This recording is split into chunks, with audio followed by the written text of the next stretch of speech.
Situs resmi operator komunikasi seluler Telkomsel sejak Jumat pagi tidak bisa diakses. Halaman muka telkomsel.com dibajak dan diganti dengan cacian agar operator plat merah itu menurunkan harga tarif internet. Selain meminta tarif internet diturunkan, peretas juga mengecam banyaknya paket internet yang diberikan Telkomsel untuk layanan streaming, baik untuk streaming film maupun musik. Dari pantauan CNN Indonesia, cuitan pertama yang melaporkan aksi pembajakan ini terpantau di lini masa Twitter sekitar pukul 6 pagi. Beberapa netizen juga melaporkan hal ini ke layanan pelanggan Telkomsel di Twitter @telkomsel. Sebelum pukul 7 pagi, situs Telkomsel tidak lagi bisa diakses. Peretasan situs Telkomsel turut mendapat reaksi para netizen. Netizen banyak yang mengomentari permintaan menurunkan harga kuota internet dari provider yang bersangkutan. Kita lihat bersama sejumlah cuitan netizen berikut ini. Kita lihat seperti apa ya. Dan sudah hadir di sebelah saya saat ini. Siapakah yang ini? Oke, ini dari akun Evi Andriani yang mengatakan, saya pelanggan setia Telkomsel. Tapi apa yang disampaikan hacker tersebut menurutnya betul sekali. Saya tidak butuh yang namanya hook, kemudian juga view dan semacamnya. Tidak berguna. Lalu saya punya lagi, ini dia ya. Yang kedua kita lihat bersama dari Fani Pujirahmi juga mencuitkan juga hal yang serupa tampaknya ya.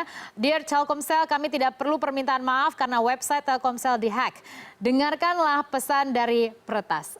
Oke, harus dengar tampaknya ya. Itu suggestion dari netizen. Saya punya lagi selanjutnya. Yang paling terakhir, yang paling bawah kita lihat bersama dari akun Itzar Alkanza yang mencuit, saya tidak paham apa yang dilakukan hacker. Kalau memang tidak sepakat, tidak usah menggunakan Telkomsel. Sesederhana itu. Jadi beragam kami hadirkan untuk Anda. Ini adalah respon netizen terhadap website Telkomsel yang retas hari ini. Sejak pagi hari, Telkomsel menjadi pembicaraan ataupun juga topik perbincangan. Situs resmi perusahaan provider terbesar sekaligus penguasa pasar Indonesia ini diretas hacker. Peretasan ini juga berketepatan baru sepekan Telkomsel merombak besar susunan direksi dengan membajak quote-unquote 3 direksi BUMN lain di jajaran top level korporasi dalam rapat umum pemegang saham tahunan. Lantas setelah situs resmi dibajak, bagaimana keamanan server yang berisi mungkin data para pelanggan Telkomsel? Benarkah pembajakan situs Telkomsel mewakili protes konsumen yang merasa dipalak hingga hacker bertindak? Situs Telkomsel dibajak, kami bahas lebih dalam di segmen The Analyst.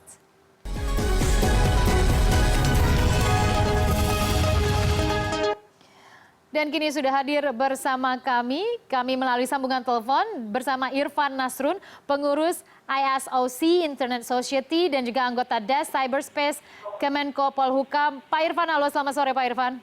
Selamat sore, Mbak. Dan ternyata hari ini sudah, saat ini ya, beberapa saat yang lalu kita cek ternyata website Telkomsel sudah bisa difungsikan. Tapi bagaimana Anda memandang hacker yang membajak laman resmi, website resmi Telkomsel hari ini, Pak Irfan?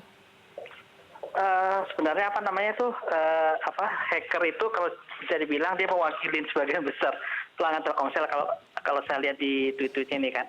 Jadi memang beberapa pelanggan Telkomsel menganggap tarifnya mahal. Jadi mereka kemudian hacker ini mencoba melakukan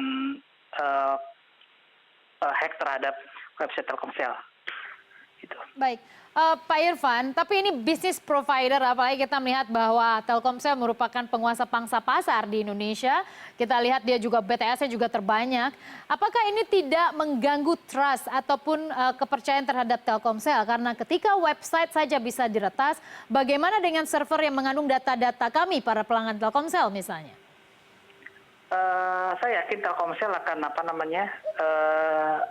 memisahkan data pelanggan. Jadi ini kan yang dihack ini kan yang terhubung ke internet.